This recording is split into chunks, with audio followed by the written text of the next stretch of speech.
భారతదేశపు మొట్టమొదటి వందే భారత్ స్లీపర్ రైలును ప్రధాని నరేంద్ర మోదీ త్వరలో ప్రారంభించనున్నారని రైల్వే మంత్రి అశ్విని వైష్ణవ్ తెలిపారు.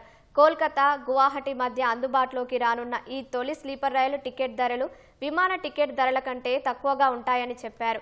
ఢిల్లీలో జరిగిన ఓ సమావేశంలో ఈ మేరకు పేర్కొన్నారు. రాబోయే 15 నుంచి 20 రోజుల్లో ఈ రైలు అందుబాటులోకి రానుందని అశ్విని వైష్ణవ్ చెప్పారు. జనవరి 18 లేదా 19 తేదీలో ఈ ప్రారంభ కార్యక్రమం ఉండొచ్చని పేర్కొన్నారు. రైలు ప్రారంభం గురించి ప్రధాని మోదీకి తెలియజేశామని చెప్పారు. రాబోయే 2 నుంచి 3 రోజుల్లో ప్రారంభోత్సవ తేదీ వివరాలను ప్రకటిస్తామని అశ్విని వైష్ణవ్ తెలిపారు.